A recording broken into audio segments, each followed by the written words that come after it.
warahmatullahi wabarakatuh. Untuk memenuhi tugas lintas budaya, saya akan mewawancarai Bapak Eduardo Irfan. Bapak Eduardo Irfan mengenai topik LGBTQ. Baik Bapak, nah, pertama-tama terima kasih atas ketersediaan Bapak untuk saya wawancarai. Oke. Pertanyaan pertama Pak, sekarang kan LGBT sedang marak-maraknya masuk ke budaya kita. Ya. Menurut Bapak, tanggapan Bapak mengenai LGBTQ sendiri itu bagaimana? Kalau ditanya pandangan ya saya akan mencoba menjawab sesuai kapasitas saya aja ya, sesuai dengan bidang saya, ada di ilmu komunikasi, di media tentunya. Pandangan saya itu ya apa ya, ini suatu gerakan yang rasanya sudah begitu masif gitu ya, terutama bagaimana dia kemudian masuk ke dalam media utama gitu ya, mainstream maupun yang independen, itu juga sepertinya udah sampai ke situ. Media cetak, radio, televisi, film bahkan yang kita lihat perkembangannya sangat begitu kuat gitu ya. Mungkin itu sih kalau pandangan saya mengenai gerakan ini gitu ya. Dan kalau bicara dalam konteks wacana, rasanya ini sudah masuk dalam tahap udah bukan lagi perdebatan ya, tapi sudah dalam perbincangan di mana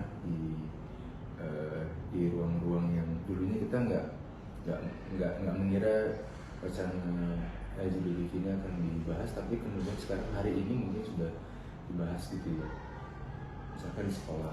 Ya. Dalam hal ini misalkan ya di universitas gitu ya, mungkin itu pandangan saya kalau ditanya mengenai pandangan saya terhadap gerakan itu.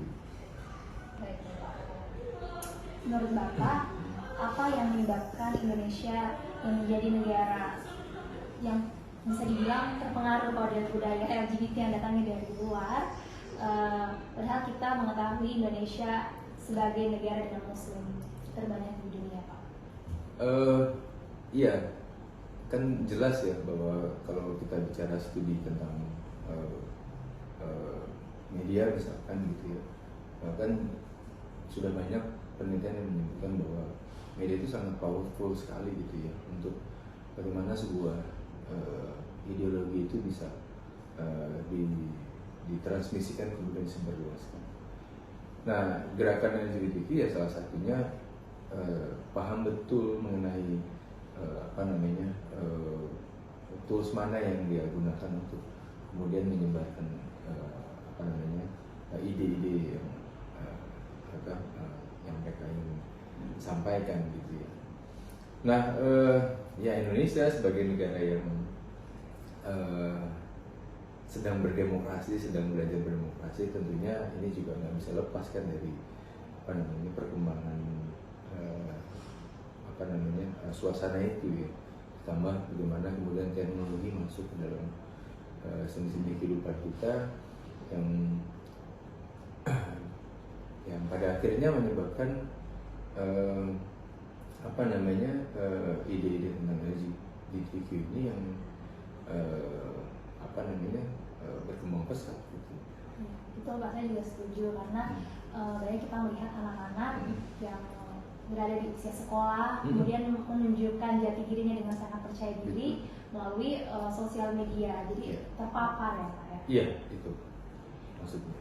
Ya, baik, selanjutnya bagaimana ya Pak cara menyimbangkan hak-hak mereka sebagai individu yang bersosial, sementara kita mengetahui sebagai kita universitas yang berbasis Islam, LGBT itu haram hukumnya karena mereka juga mempunyai campaign memanusiakan manusia itu gitu Pak.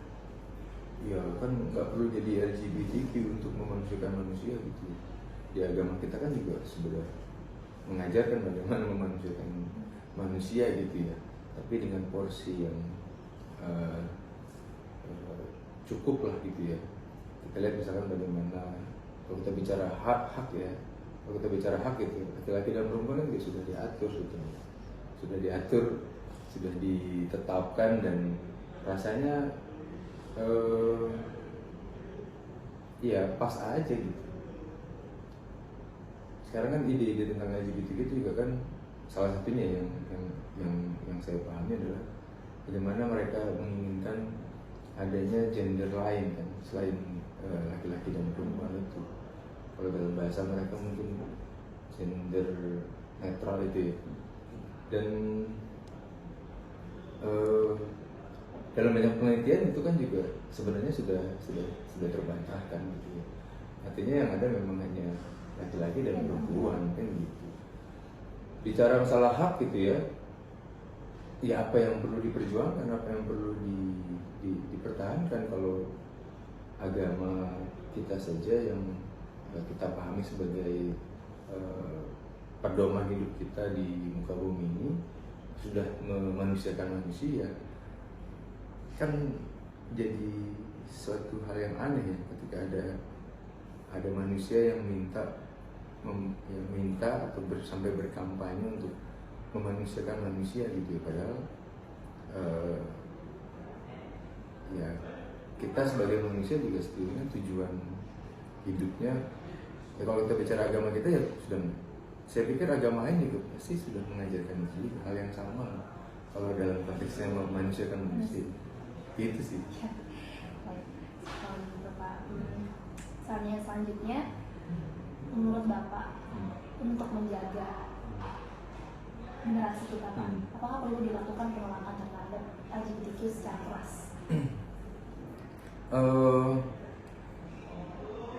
Agak sulit ya kalau penolakan karena memang penetrasinya sudah sangat luar biasa ya. Saya sendiri yang concern di media gitu, dalam hal ini misalnya media film gitu ya. Siapa yang bisa menghentikan bentuk-bentuk video on demand gitu kayak Netflix, HBO dan lain sebagainya untuk bisa menayangkan film-film yang isinya banyak agenda atau ide-ide tentang LGBT kan nggak ada yang bisa, kan. Kemarin ada kejadian baru saja kalau 2-3 hari yang lalu ada di suatu sekolah di Sumatera kalau nggak salah ya, umur SD gitu udah terpapar itu gitu, dia punya grup sendiri gitu. Itu siapa yang bisa menahan itu? Kalau saya gini, saya percaya bahwa karena kita ada di negara yang berketuhanan, negara yang berdasarkan hukum, saya percaya bahwa solusinya adalah bagaimana penerapan hukum itu sendiri. Dalam pengertian adalah bagaimana kemudian hukum bisa memberikan rasa aman untuk kita semua gitu. Contoh misalkan gitu, kenapa nggak ada regulasi tayangan-tayangan yang beredar di OTT itu, di Netflix, HBO dan segala macam. Harusnya ada regulasi kayak di TV. Oh, di TV itu kan nggak boleh tayangan yang berbau sara dan lain sebagainya, kan kekerasan dan segala macamnya kan nggak boleh. Kenapa itu kita nggak bisa masuk ke situ aturannya? Itu mungkin salah satu bagian dari upaya kita untuk tadi ya penolakan. Ya bahasanya saya agak nggak suka sih dengan bahasa penolakan, tapi bagaimana membatasi itu gitu ya. Karena ini kan keniscayaan ya, karena di era teknologi informasi sekarang kayaknya agak susah tuh kalau kita bicara. Iya, untuk apalagi dengan opsi tolak terus oke, kita tolak, tapi nextnya apa kan gitu, kan harus ada angka realnya. Kalau sekedar tolak bisa menghentikan tayangan-tayangan itu, bisa menghentikan kampanye mereka lewat bidang yang lain, kan susah kalau kita nggak masuk ke dalam ranah kebijakan tadi gitu sih. Baik Bapak, terakhir untuk melindungi generasi kita Pak, langkah apa yang harus kita lakukan? Ya karena saya pendidik gitu ya. Jadi yang utamanya ya pasti bagaimana membangkitkan literasi di anak-anak muda gitu ya.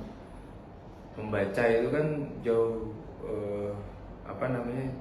jauh akan lebih aman gitu ketimbang kita hanya menerima saja gitu ya. Kayak sekarang aktivitas anak muda apa sih ya, kalau cuma nerima informasi, maksudnya scrolling dapetin informasi dengan sangat mudah, tapi nggak membaca gitu ya, tapi nggak memahami gitu. Nah itu kan problem lain gitu. Saya pikir salah satunya adalah ya bagaimana men-trigger anak muda sekarang itu bisa membaca dalam arti, oh ya ini ada isu tentang LGBTQ, oke kita bahas yuk, jangan ditolak dulu ya, kita bahas yuk, cari tahu yuk apa sih, kenapa sih dia, sejarahnya kayak gimana sih, lalu nanti dampaknya kayak apa sih. Itu kan yang perlu kita jelaskan gitu ya. Yang perlu kita trigger ke anak-anak muda. Kalau mereka nggak punya kemampuan membaca yang baik ya, mereka hanya membaca istilahnya permukaannya aja kan gitu. Oh bagus nih, demo nih bagus nih. Diterima secara cuma-cuma. Iya, langsung aja diterima gitu. Oh ya bagus ya, dia hak asasi manusia gitu. Oh dia ini, tapi nggak dipelajari gitu ya. Kenapa, dampaknya nanti kayak gimana, seperti apa dan lain sebagainya ya.